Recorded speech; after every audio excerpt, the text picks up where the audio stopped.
வணக்கம். 57 ஆண்டுகால திமுகவின் தேச விரோத தமிழர் விரோத போக்கினை தெரிந்து கொள்வோம். வாருங்கள், முடிவெடுப்போம்.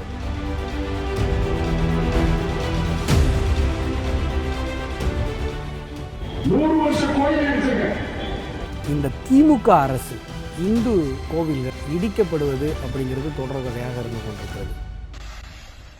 இந்துக்களுக்கு எதிரான ஒரு பெரிய அயோக்கியத்தனத்தை இந்த ஸ்டாலின் தமிழ் அரசு துணிஞ்சு பண்றாங்க. Visuals of a Ram temple demolition in the Tambaram area of Chennai. ஆனால் இங்கே இருக்கக்கூடிய உதயநிதி தான் திருவாய் மலர்கிறார்.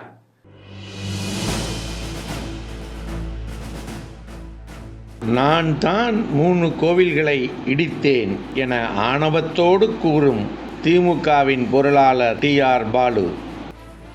100 வருஷ கோயில் இடிச்சிருக்கேன். இதே டிஆர் பாலு எங்க ஊர்ல எதிரி கோவில், சரஸ்வதி கோவில், லட்சுமி கோவில், இந்த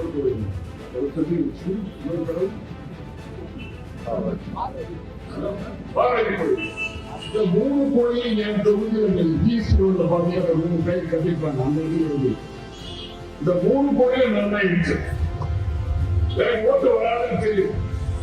ஆனா ஓட்டு எப்படி வர வைக்கிறது தெரியும். தமிழகம் முழுவதும் இந்து கோவில்கள் இடிக்கப்படுவது அப்படிங்கிறது தொடர்கதையாக இருந்து கொண்டிருக்கிறது. ஒன்று, அரசாங்கத்தினால் அரசு நிலத்தில் இருக்கிறது அப்படிங்கிற காரணத்தை காட்டி இடிக்கப்படுகிறது. இன்னொரு பக்கம் பட்டா நிலத்தில் இருக்கிற கோயில்கள், அதாவது கோவில் நிலத்திலே இருக்கிற கோவில்கள் கூட சமூக விரோதிகளால் இடிக்கப்படுகிறது. அதை அரசு கண்டுகொள்ளாமல் இருந்து கொண்டிருக்கிறது. இதே அரசு, இதே மாநில அரசு ஒரு சர்ச்சு அல்லது ஒரு மசூதி, அதாவது மற்ற மதங்களினுடைய வழிபாட்டு தலங்கள் அகற்ற வேண்டாம் அப்படின்னு சொல்லி கவுண்டர் ஃபைல் பண்ணுகிற, பதிலுரை தாக்கல் செய்கிற அதே மாநில அரசு இந்து கோயில்கள் என்றால் இரண்டாம் தர குடிமக்களாக, இந்துக்களை இரண்டாம் தர குடிமக்களாக பாவித்து உடனே இடிக்கிறது. இது எந்த விதத்தில் நியாயம் நம்ம கேட்குறோம். சென்னை தாம்பரத்தில் இருந்த ராமர் கோவிலை இடித்த திமுக அரசு. The accompanying post accuses the Dravida Munnetra Kazhagam or DMK government of targeted demolition of Hindu temples in the state. ஒரு 3 வருஷத்துக்கு முந்தைய ரிப்போர்ட் வச்சுக்கோங்க. இதன் அடிப்படையில் தான் நம்ம அடுத்தடுத்து ஆக்கிரமிப்புகள் அகற்றக்கான வேலைகளில் தீவிரப்படுத்தியிருக்கோம்னு வச்சுக்கோங்க.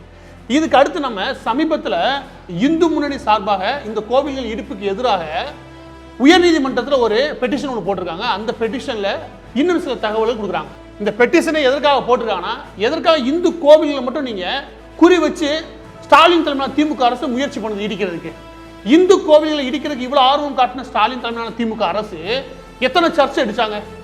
அந்த டாக்குமெண்ட் கேட்ட பதில் சொல்ல மாட்டாங்க. யாரு அதிகாரி? நான் ஸ்டாலின் தலைமையிலான திமுக அரசு கேட்கிறேன், குறைஞ்சபட்ச வரமுறையா இருக்கணுமா இல்லையா? வந்ததுல இருந்து வரிசை அடிக்கிறாங்க. இது லிஸ்ட் நமக்கு தெரிஞ்ச, அதுவும் இந்து முன்னணி ஃபைல் பண்ணிருக்கக்கூடிய அந்த பெட்டிஷன்ல கூடிய லிஸ்ட் இது. ஆனா பட்டியலிடப்படாத எண்ணிக்கை மிக அதிகம். சின்ன சின்ன கோயில் அந்த லிஸ்ட்ல வரவே இல்லை.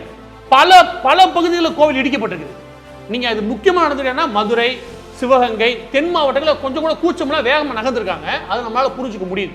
திமுக அரசு செய்யவிட அயோக்கியத்தனம், இந்துக்களுக்கு எதிரான ஒரு பெரிய அயோக்கியத்தனத்தை இந்த ஸ்டாலின் தமிழ் அரசு துணிஞ்சு பண்றாங்க. ராமர் கோயில் கட்டியதில் அந்த அயோத்தியில் இருக்கக்கூடிய இஸ்லாமிய பெருமக்களை மகிழ்ச்சியோடு தான் இருக்கிறார். எப்படிங்க இப்படி உங்களை போன்ற மனிதர்கள் திட்டமிட்டு இந்த சிறுபான்மை மக்களின் உணர்வுகளை தூண்டி தூண்டி தூண்டி தூண்டி விட்டு ஒரு வெறுப்பு அரசியலை விதைக்கிறீர்கள் என்பதுதான் எனக்குள்ள வருத்தமே. நான் பாரதிய ஜனதா கட்சியின் பக்கமே போகவில்லை.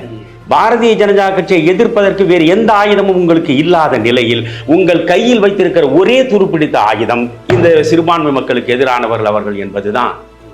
தமிழ்நாட்டின் நலன் காக்க வாக்களிப்பீர் அதிமுக தலைமையிலான தேசிய ஜனநாயக கூட்டணிக்கு ராசிபுரம் சட்டமன்ற தொகுதி வேட்பாளர் அருமை நண்பர் டாக்டர் பிரேம்குமார் அவர்களுக்கு தாமரை சின்னத்திலே வாக்களித்து பெருவாரியான வாக்கு வித்தியாசத்திலே வெற்றி பெற செய்யுமாறு அன்போடு கேட்டுக்கொள்கின்றோம். இந்து தர்மசக்தி தமிழ்நாடு. வணக்கம்.